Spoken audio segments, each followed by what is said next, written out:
episode of the Workwise Business Insights. And today we're very excited that we've got John Lodge here from Hexitime, who has kindly agreed to come and chat to us about what Hexitime does, some of his insights into business and the challenges and the highs and lows of running a business. So I will let John tell you much more about himself shortly, but as I say, welcome from myself and Rosaline, and we hope that you enjoy this episode.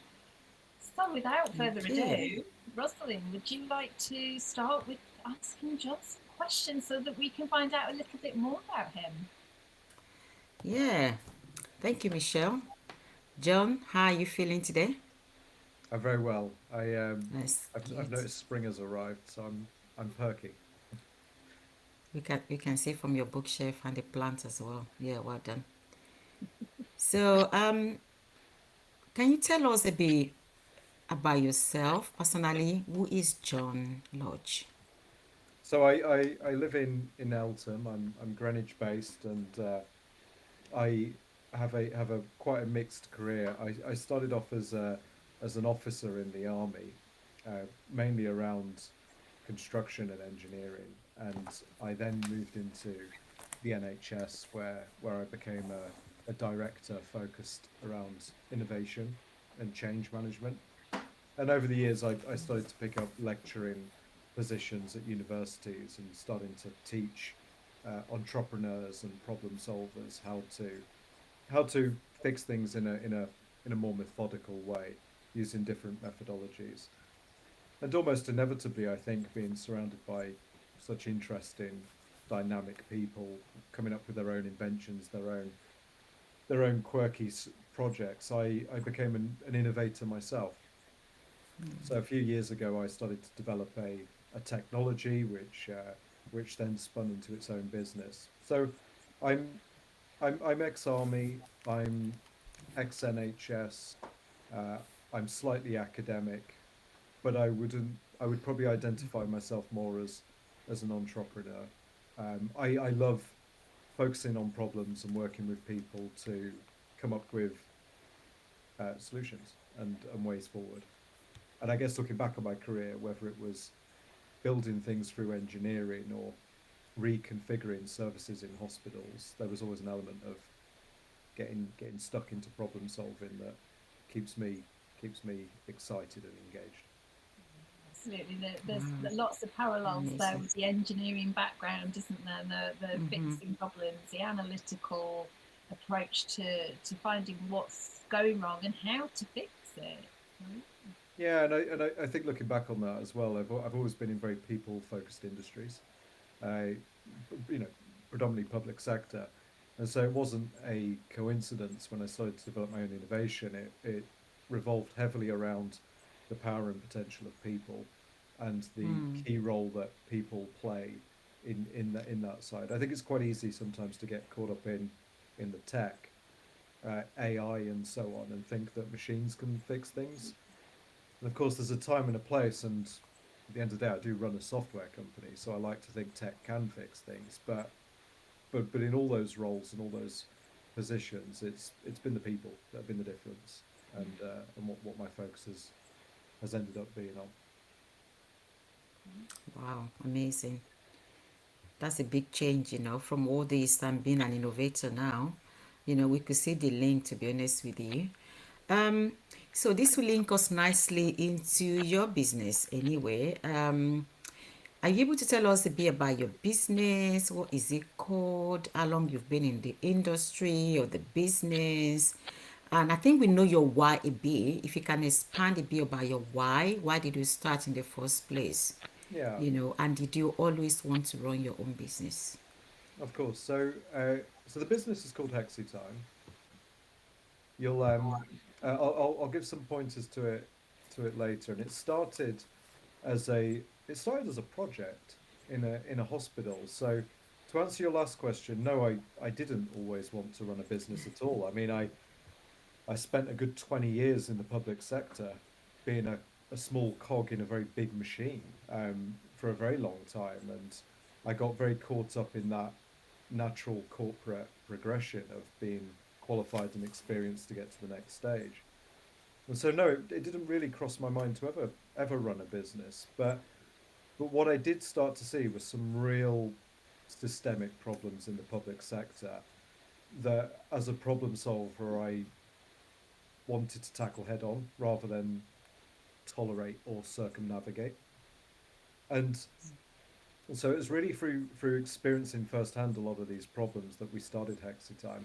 So the we is me and a doctor, a chap called Hesham Abdallah. And he at the time was working in Oxford and I was working in London. And our respective jobs were to help problem solvers to take their ideas forward, or to work with problems and bring in the right people to manage change.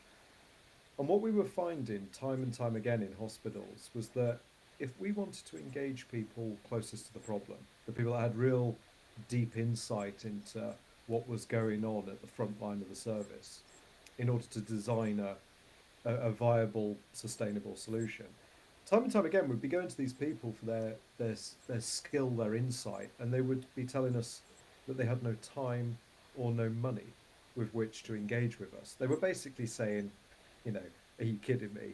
I've got a really busy job. I need to be focusing on my shift, my day job. I can't be playing around designing, blue sky solutions or what could happen. I need to focus on delivering the essentials of today. And this was pretty fundamentally troublesome because you need those people to design any meaningful change.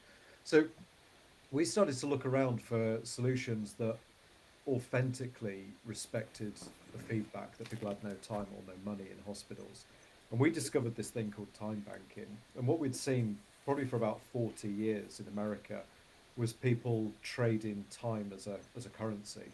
And it was usually around residential situations. So you'd have like 20 or 30 neighbors, and people would say things like, if you babysit my kids, I'll do your gardening.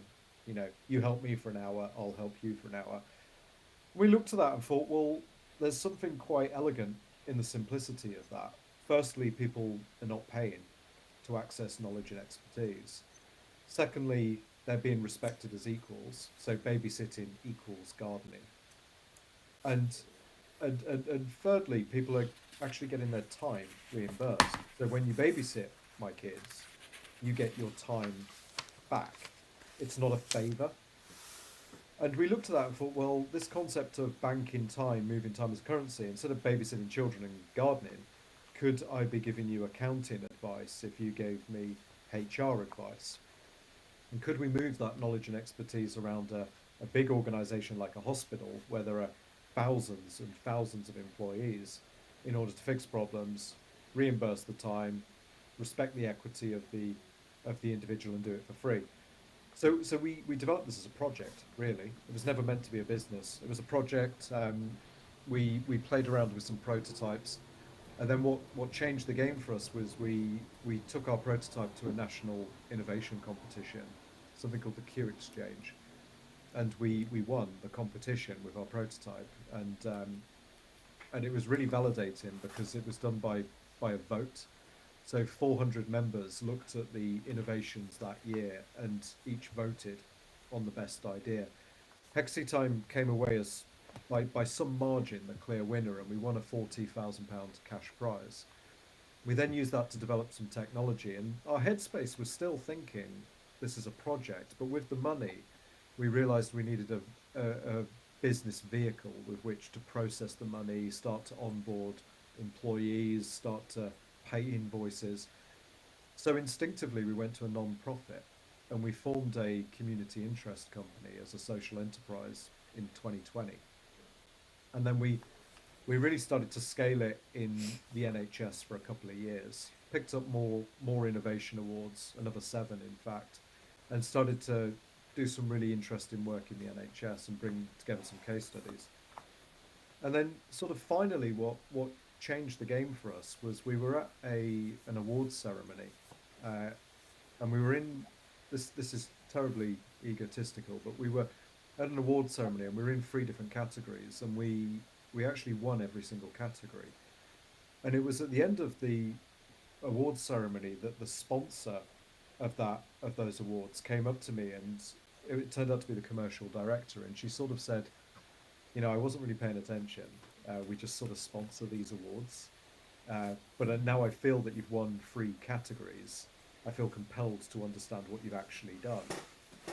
And so I explained what Hexitime was doing around its time banking technology. And she said, well, I think you might be able to do this in a university, a knowledge-rich environment where there are graduates, staff, students, and partnerships, potential of great things.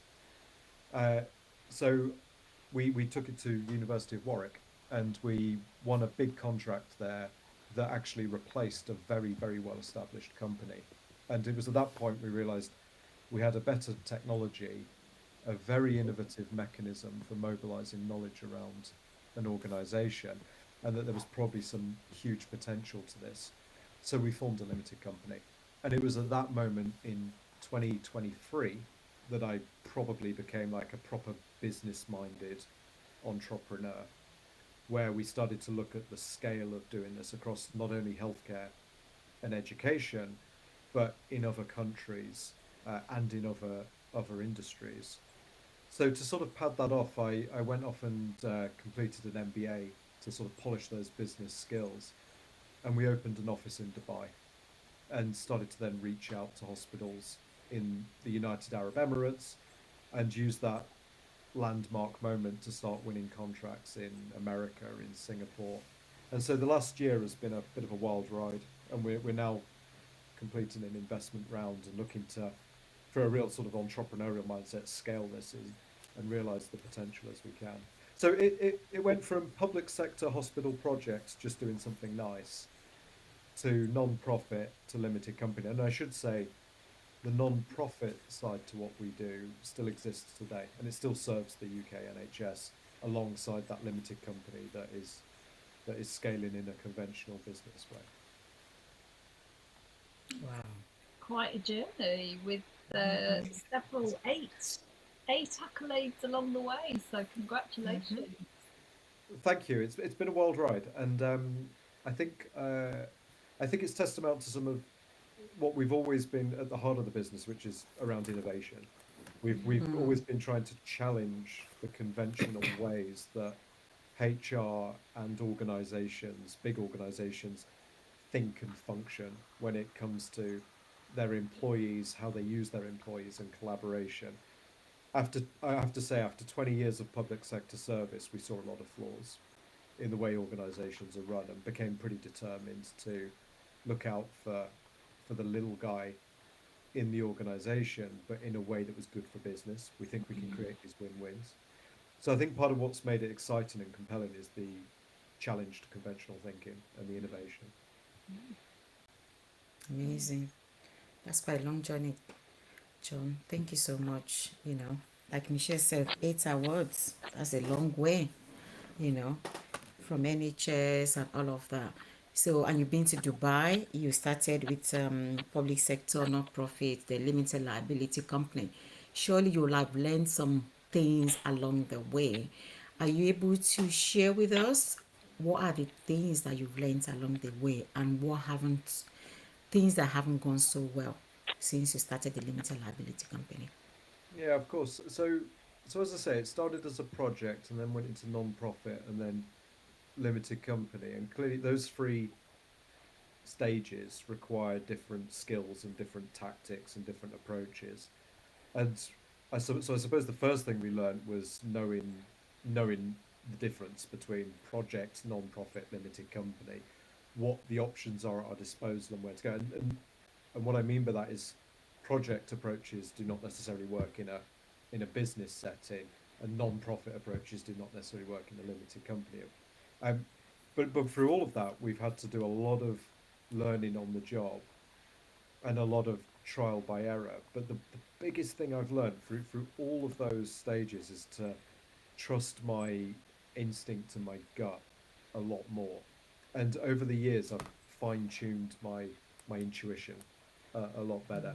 And when I look back at all the major all the significant mistakes we've made along the way, without exception, every single one of them was presenting red flags very, very early on, almost on the first meetings. And there were red flags that gave me a sick feeling in my stomach. And I think the only reason, or the main reason we walked into those mistakes, despite those instinctive red flags, was, I think any entrepreneur, small business will recognize this, is that just that pure passion and desire to succeed and to want to make it work. You almost start to blinker and close yourself down to the possibilities of what might go wrong. So that whole what if can cloud your judgment somewhat. And I'd say, yeah, I've now got to a point over the years where we've been burnt a few times and certainly made a few errors. And now I listen to my gut. So my co-founder's the same. We'll talk very informally in between meetings and discuss a lot about how we feel about the situation, more so than what the numbers look like or what the projections look like and so on. And so with this, there's sort of two takeaways that I would take from that, practical takeaways. The first is that relationships are really, really, really important, and developing that trust over time. And as a small business without lots of money to experiment with, we've now become very meticulous on sort of performance-based contracts very, very early on, to try small tests that prove the capability of the partner, the collaboration, or the employee, to prove the capability and then double down on where it's working. So we're more data driven now than we were years ago, and more performance based. And of course, what's exciting for any entrepreneur with performance based work is when there is performance, the financial ceiling becomes infinite, really. So it creates some quite nice win-win arrangements for our partners, and we've yeah, I think a related point to your question that I've sort of learned with this is it's so important as a founder or a small business owner to get really passionate about the basics, like the boring basics. So give you a couple of examples. Like I still to this day do all the bookkeeping for the business. I do all the bookkeeping, and I mean it means I'm incredibly grounded. I know exactly how much runway we've got, and I know I've got a full analysis of the financial risks that we're taking, and that's not being distanced through a third party counting our numbers. So I can detect risks on the finances much quicker, and I feel like I have more control. And over the years, I've learned a lot as well. So I know how to do invoicing. Um, I know how to process investments with EIS assurance, for example, because I've done it personally. And it means that I'm in the weeds of the mechanics of the business. And of course, if you're ever going to scale a business, you have to let go of that. Of course, you have to let go. But the big takeaway I've had is to be passionate about the boring basics of a business, so that when you outsource it to scale, you know what you're shopping for, and you know what good looks like, and you know where your gaps are, and you've done the basics right to scale. So another common example that we see is around like dealing with customers. So we have a brand, we have a tone, we have a vibe that we want to give with customers, and I can't just outsource a vibe to an administrator really early on. So for the first couple of years, me and my co-founder would personally manage that brand and that vibe with our customers to get the right messaging across, so that we deeply understand how customers respond, what works, what doesn't work. And it's only then that I can outsource that to an admin support, where I can then give the admin support templates for scenarios and say, if this happens, this works, or if this happens, this is the type of language and response we would use in that scenario, rather than letting someone dictate a critical part of your business from the early stages with their perception of how it should look. So that sort of like long-winded answer is to say, I, I, I, I focus deeply on the boring stuff, the basics in the business, to make sure we get it right before we outsource and scale, so that it's done. I sound like a control freak, don't I? But it's to make sure that we're sort of done on brand and in a way that's scalable and sustainable, and we don't trip up later down the line. That makes perfect sense because you want your brand to be represented in a very specific way, and unless you know what that detail looks like, it's very difficult, Yeah, as you say, to be able to articulate that. And it's yeah, also learning what works, right? So like Yeah. a university customer needs a completely different vocabulary and an Mm, approach to a hospital customer. mm-hmm, And it's only through having walked that walk myself with those university directors, those hospital directors, I can now share that knowledge to mm-hmm. employees and people we outsource to do that on my behalf.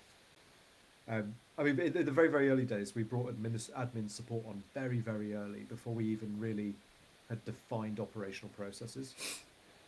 And in hindsight, I think, we were probably really unreasonable to that first employee, where we're asking them to administrate a process that we had not yet defined. Yeah, yeah. And really, I think that's a founder's job, is to define that process and just do the hard yards early on. Lesson learned. Yeah, I love that. And I think I think your business degree actually came in handy, to be honest with you, from the conversation, from everything you've explained, honestly. And we've all been there as well. And one of the things that I think that business mentor will actually tell you, or coach will tell you, do not outsource everything from the onset of your business, you know. Yeah, so yeah, great lesson learned. And thank you so much for sharing that. So, Michelle, I'll hand over to you if you have further questions for John. Thank you. Absolutely. Before we move on, actually, I just what really struck me about what you said, John, was the trusting the gut instinct and looking inwardly. You know, what is it that you feel about a given situation? And I thought that was really interesting coming from an engineer. Yeah, Um, but I think there is so much power in that approach. So it's great to hear that that's what you use and how you apply that in your business, and particularly working with somebody else as well. and I think that doesn't necessarily work for everybody, but it works for me. And Mm, I've got to a point now where I'm 20 years into my working career, mm, and so I've got a slight privilege of developing an intuition over mm, 20 years. I might not advise that to a 20-year-old entrepreneur setting out their first business, because they might not have developed that intuition, or just made as many mistakes as I have to know when another one is on the horizon. But certainly after 20 years, yeah, that intuition does start to become more honed and reliable in a mm. way. And and I suppose to your point, Michelle, it means that not everything can just be analyzed and calculated Yeah, like I an think engineer. absolutely. I think there is a lot to be said for, if not necessarily being guided specifically with that inner voice, but listening to it Well, and using it as part of the process that you have for decision making. I think a related part of like trusting that intuition is making sure you've got like a trusted team around you. So one thing Hexitime has been really fortunate about is, in the early days, is me and my co-founder, when we met, just clicked, and we covered a lot of each other's blind spots. We're very different personalities and we have very different skills. And over the years, I've learned so much from my co-founder, and I think it's fair to say, and vice versa, where we can afford to trust our gut as a team, because we know we're covering blind spots. So if I was to be more specific, I'd say like something I learned from my co-founder really early on was, probably not surprisingly, I came into it as a manager and an engineer with quite a calculated approach. So when I was looking at time banking, my initial version of events was to say, very much like a management perspective, was to say, essentially, in an organization, some people are busy and deployed, and some people have spare capacity. and I saw time banking as a way to move spare capacity into business critical functions to make the organization more agile and help people out that were inundated with work. Like a very calculated approach, demand and supply, and making sure the business had labor in the right place at the right time. And it was through my co-founder Hisham that was bringing a lot of network theory and human factors, and was saying, yes, John, while what you're saying is reasonable and fair, what I wasn't seeing at the time was the soft skills, the relationships, the bonds. Metaphorically, if you think of employees as bricks in a wall, and the mortar is all those relationships and connections that are happening between those human assets. Uh, I wasn't really thinking of that human level, and now with Hisham in the picture, coming at it from a very different perspective, we've got a real sweet spot in the middle. So if I think I'm being a bit too, I don't know, a bit too direct, a bit too calculated, he'll bring me down more onto a human relationship level.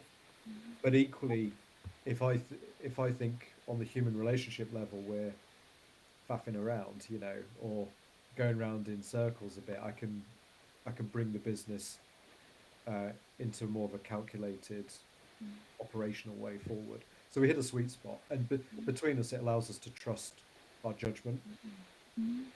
Now, if you had a leadership team of identical personalities, potentially you get the groupthink and the blind spots. But we've been quite lucky. So I don't know, I suppose that's another thing I'd share, is to say time spent getting the right co-founders and having a co-founder rather than doing it alone is time well spent.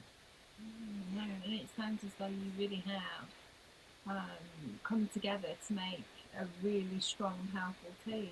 So, but I feel lucky because we got that co-founder partnership right the first time, and it's only with hindsight we look back and I see small businesses everywhere really getting that wrong and having nightmare stories with their co-founders, and we, by sheer luck and naivety, got through that first stage without having to worry about that. Amazing. Well done. Thank you. Absolutely. So, if you could distill down all of your knowledge and your experience on your business journey, what's the one biggest thing that you've learned since starting your business that you'd like to share with us? I mean, I think it's related to getting the business mechanics right and doing it yourself. That only works if you love what you're doing. Like the entrepreneurial journey in the startup, it's got to be something you're deeply passionate about, and you have to believe it.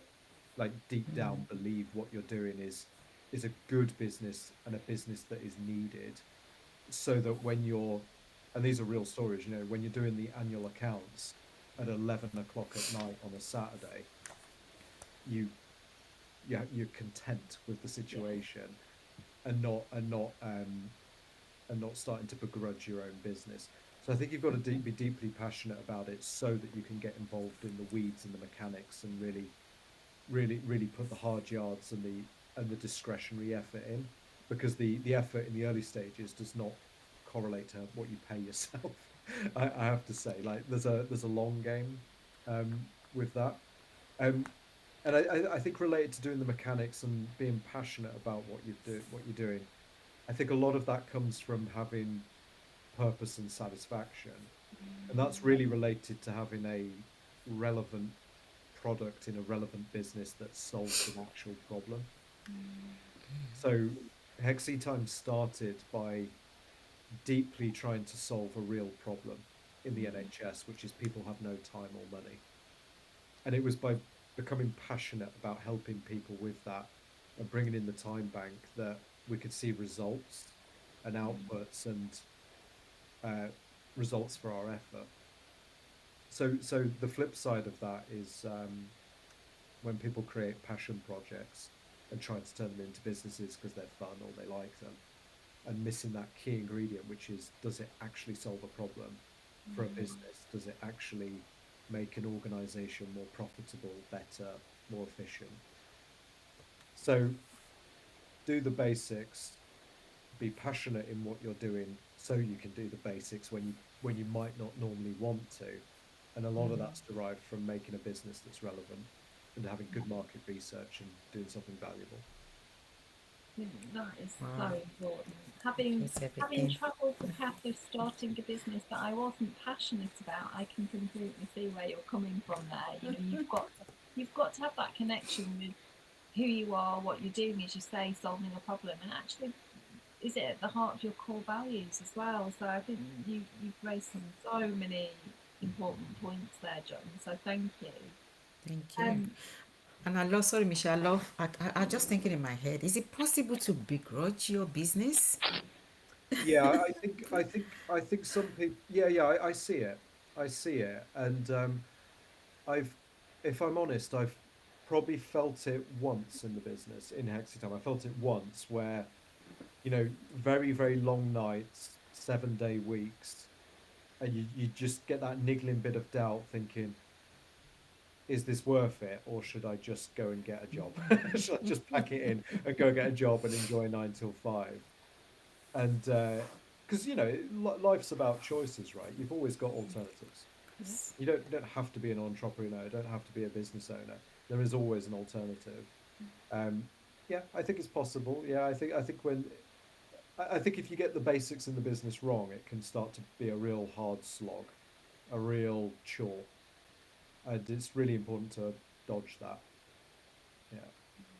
Thank you. I'm just curious because I know it's easy to begrudge your own career if you're working nine to Mm. five. That is very possible. But having to go into your business, because we talked earlier about, turning your passion into a business. So I was just thinking, okay, if it's my passion, turn it into a business, surely I should love it. So Yeah, thank you for that Absolutely. clarification. and And and, that's and the key point. 99%, Yeah. 99% of the time, I do love my business. But Thank you. even with the most values-driven, uh, most passionate entrepreneurs in the most exciting businesses, there are moments when you're thinking life could be easier. I know. Yeah, and if Thank you. like me, you pick something just because, then you jump in all, throw everything at it, and then discover after 3 years you're completely in the wrong place. Mm. It is so easy to get to a point where you begrudge it. That's not where I am now, might I I'm add. glad. Okay. I love my business now, but because of the points that you've raised, John, it's about passion and the belief in what you do. So Yeah. yeah, I think that's a really important point. Thank you. I just had to clarify that for our viewers. Yeah. Thank you. Yeah, no, I love what I do. So if you could give us, John, one insider tip to apply in our businesses based on what you do, what would it be? Well, I think related to what I've just said about, getting so deeply involved and having long nights, working weekends, and having to be passionate about it. Slightly against that grain. My big tip would be to ask for help when you need it, and not to think. It's very easy, I think, as a co-founder, to think that the weight of the world is on your shoulders, or the weight of the success or the failure of the business is on your shoulders. And there are moments, whether it's for personal reasons or for just pure business time reasons, where you need support. I think in the early days, I was quite, maybe a little bit toxic about that, where I think I had to do everything and I had to lead the business and make it work. And I was probably cautious about being too open on with a perception that maybe competitors might steal what we're doing or move forward. But the brutal reality, I think, of a lot of these things is people are very preoccupied with their own businesses, with their own lives, to start competing and stealing and being underhand. And what we've found, or what I've found certainly, is that if I ask for help and I'm very specific about what that help is, and being specific is important, and then transparent about it, uh, people love to help, and people come in, and I found that if we do this with an open mind, uh, some of those early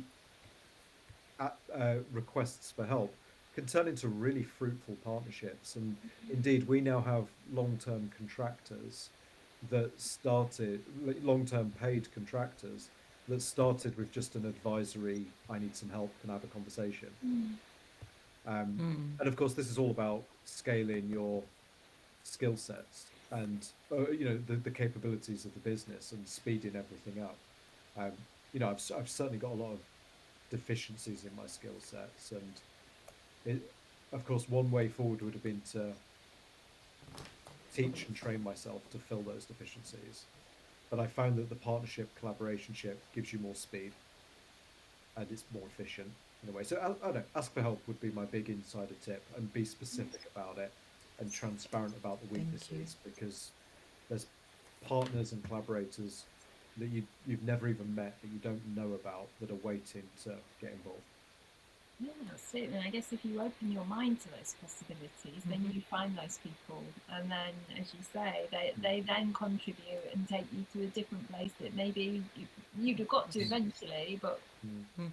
maybe after a lot more time and an awful lot more effort and investment in skills and knowledge. Mm. Thank you. So, where can people find out more about you and Hexitime? So hexitime.com. If you were to go onto hexitime.com, you'll hear more about our mission, our values, our journey, and what we're trying to do. And you will even find a free version of our time bank that we opened to the public, that will allow you to request support for you or your business and bring in those expertise on the time currency. Or indeed, if there's something you're particularly passionate about or good at, you can share your own expertise with other entrepreneurs, other businesses, and get your time reimbursed so you can get what you need. It's all on hexitime.com. We built it as a web app, so it'll work on your phone or tablet or on your laptop. Okay. Fantastic, thank you. And Amazing. is there anything else that you'd like to share with us today and our viewers about being a business owner? Anything that you think that we could benefit from?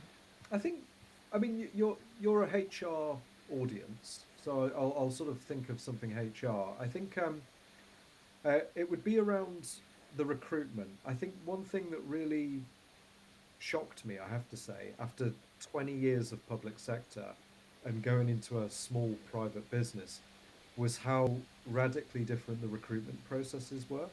And I look back on the public sector now thinking, oh wow, we were not doing recruitment very well at all.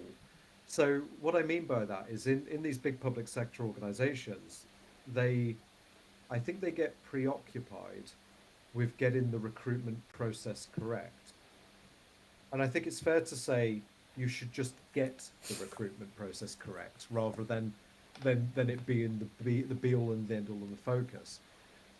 So what I mean by that is, we would see interviews in the public sector for like really big strategic positions. We're talking six-figure salaries, strategic appointments that take organizations in Executive different directions. directors. Yeah, like director types of roles, and they would be so preoccupied with checking whether the qualifications and the experience were correct on the CV, and then they'd get to the interview, and you'd ask a question like, what is it about that candidate at this timing in the business, at this point in our strategy, that makes them a value add candidate? And I would see public sector recruitment panels just stumped by that question. They go, what do you mean? They've got the qualifications and the experience. And now what we're going to do is ask them 5 questions at an interview and grade them objectively on how they answer those 5 questions. And of course, what we do in the business now is, that process, right? Qualifications and experience becomes the yes, no part of the interview. And then the interview certainly at Hexatime, the interview now becomes far more about the person really getting into the conversation and understanding whether they're the right person at this time in the journey, at this moment in the strategy. And again, that's sort of like values and beliefs and everything aligned with what we're doing. I mean, of course, if they weren't qualified, we wouldn't have the interview. So I don't tend to interview people about the ins and outs of their qualifications or their experiences. I tend to challenge them more about what they want to do and where they want to go and how that fits with our business, so that we have that alignment right. And what we're finding now on Hexitime is our recruitment processes will be less that we'll have an interview, but they'll be more like we'll have two or three detailed conversations about strategy and direction and timing before we make a decision. And looking back on it, I saw in the in the public sector, one 45-minute interview with a set of specific questions could be the difference between a strategic hire or not. And then, of course, what we see in the public sector is lots of strategic hires that are wildly misaligned to what's actually required because they answered 5 questions well in an interview. So I think one sort of thing for your audience would be to have more of I guess a more of an authentic conversational approach to recruitment to make sure you have the right people after you've checked the qualifications and the experience, rather than recruiting people that answer interview questions well. Thank you. Thank I think you. that's what we're working towards. Thank you, John. Yeah. You're welcome. Recruitment is very costly, and it's good to get it right. Yeah, you want to get it Good to right get it right. first time, don't you? So it's probably worth 2 or 3 hours of conversation with a candidate rather than 2 or 3 interviews after you have to replace them. Yeah, absolutely. Thank Thank you. you. Well, I mean, that concludes our questions. Lovely. Thank you so much, John. Hey, welcome. It's been a pleasure. Lovely meeting you both. Thank you. Thank you for joining us and for our viewers. So if you have any question for John, we'll be dropping all John's details in the videos once it's been released, so you can reach out to John. So I think for me, I've actually gone onto the website, even for Michelle as well, and I've actually registered on your not-for-profit one. So hopefully I'll be sharing my own knowledge. Oh, I look Wherever forward to I'll it. get something. I look forward to it. Thank you. Yeah. Thank you, John. Thank you so much, John.